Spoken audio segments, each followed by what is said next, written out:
ဝဲခိုင် PDF အမှတ်1တရင်ကနေခွင့်မဲ့ပြက်ကွက်နေတဲ့ရဲဘော်တွေကိုပြန်လဲတာဝန်ထမ်းဆောင်မှုတရင်ဘက်ကအမိန့်ထုတ်ပြန်အသိပေးလာပါတယ်။ဆန္ဒရှင်စနစ်အမြင့်ပြည့်ရေးနဲ့ Federal Democracy ပြည်တော်စုပေါ်ပေါက်ရေးဆိုတဲ့ဘုံကြီးမှန်းချက်ပန်းနိုင်ကိုရှောင်လိုက်ရမှာအကြောင်းမျိုးမျိုးကြောင့်တရင်ကနေကင်းကွာနေတဲ့ PDF ရဲဘော်တွေအနေနဲ့တရင်စီသတင်းပို့ပြီးပြန်လဲတာဝန်ထမ်းဆောင်မှုတဝဲခိုင်တရင်တစ်ကဆိုထားပါတယ်။ဒါကြောင့်တရင်ကနေကင်းကွာနေတဲ့သူတွေအနေနဲ့အခုထုတ်ပြန်ချက်ထွက်ရှိတဲ့နေ့ကစပြီးတလအတွင်းအများဆုံးပြန်လဲသတင်းပို့ရမှာဖြစ်ပြီးသတ်မှတ်ထားတဲ့ကာလအတွင်းပြန်လဲရောက်ရှိလာတဲ့ရဲဘော်တွေအတွက်အရင်ကျူးလွန်ခဲ့တဲ့ပြည်တံတွေအပေါ်မူတည်ပြီးတော့ပြည်တံရှော့ပေါ်ပေးတာဒါမှမဟုတ်ပြည်တံကနေကင်းလွတ်ခွင့်ပြုတာတွေကိုကန်စားခွင့်ပြုမယ်လို့လည်းထုတ်ပြန်ချက်မှာဖော်ပြထားပါတယ်။ဒါပေမဲ့တမရက်အတွင်းလာရောက်သတင်းပို့တာမရှိဘဲပြက်ကွက်နေတဲ့သူတွေကိုတော့တဝဲခိုင် PDF အမှတ်1တရင်ရဲ့စီမင်းစည်းကမ်းတွေနဲ့အညီ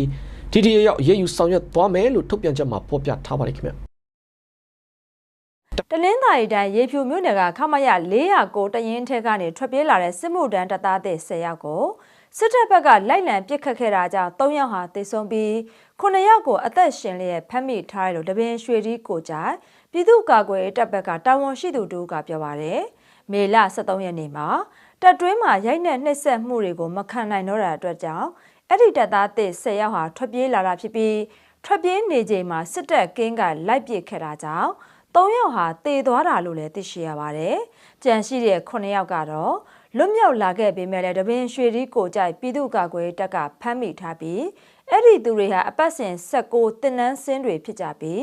ပေါ်တာဆွဲဖမ်းဆီးခံထားရတဲ့သူတွေဖြစ်တယ်လို့လည်းသိရှိရပါတယ်။လက်ရှိမှာတော့အဲ့ဒီ9ယောက်ကို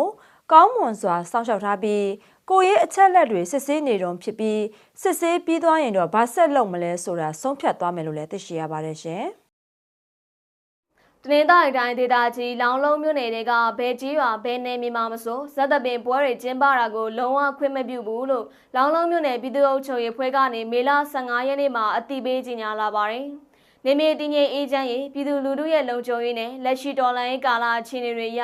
မိဘပြည်သူတွေအနေနဲ့လူစုလူဝေးဖြစ်စေမဲ့ဇက်သပင်နဲ့ပွဲလန်းသပင်တွေကိုရှောင်ကျဉ်ကြဖို့လိုအပ်တယ်လို့ထုတ်ပြန်ချက်မှာဖော်ပြထားပါတယ်။အခုတားမြစ်ချက်ဟာတော်လိုင်းအင်အားစုတွေနဲ့ဒုတိယအကြိမ်ပုံမှန်စီဝေးရဲ့ဆုံးဖြတ်ချက်အရ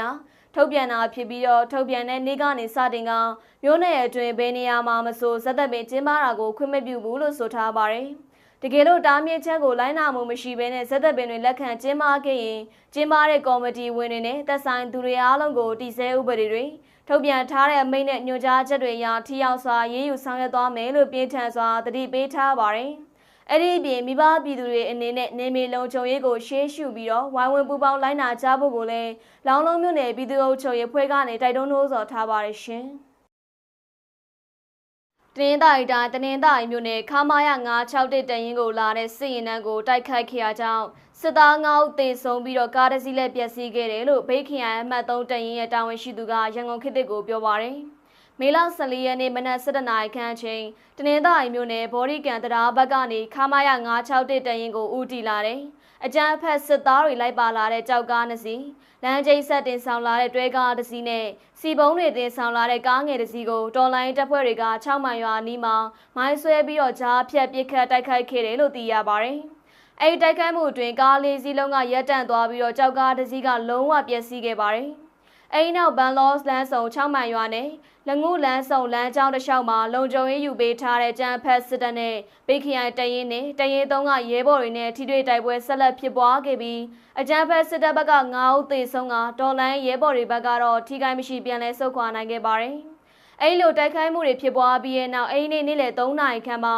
6မိုင်ရွာနီးမှာရှိတဲ့ကြမ်းဖက်စစ်တပ်ကိုဘေးခရိုင်တရင်နဲ့တရင်3ရဲ့ရဲဘော်တွေက60မမလက်နက်ကြီး3လုံးနဲ့ပစ်ခတ်တိုက်ခိုက်ခဲ့ပါတယ်။အဲ့လိုမျိုးပဲအိမ်နဲ့ညနေ6နာရီကျော်ခန့်မှာလဲလငုလန်းဆောင်နီးမှာရှိတဲ့ကြမ်းဖက်စစ်တပ်ကိုလည်းတော်လိုင်းရဲဘော်တွေက81မမလက်နက်ကြီးနှလုံးနဲ့ထပ်မံပစ်ခတ်တိုက်ခိုက်ခဲ့ပါသေးတယ်။အဲ့တိုက်ခိုက်မှုတွေအတွင်းမှာကြမ်းဖက်စစ်တပ်ဘက်ကထိခိုက်သေဆုံးမှုရှိနိုင်ပြီးအရေးအတွက်ကိုတော့တည်ပြုနိုင်တာမရှိသေးဘူးလို့သိရပါတယ်။တလောတနင်္သာရီမြို့နယ်မှာစစ်တပ်နဲ့တော်လိုင်းတပ်တွေကြားစစ်ရေးတင်းမာနေပြီးတော့စစ်တပ်ကလည်းစစ်ကြောင်းထိုးမှုတွေရှိနေတယ်လို့တော်လိုင်းသတင်းရင်းမြစ်တွေစီကနေသိရပါတယ်ရှင်။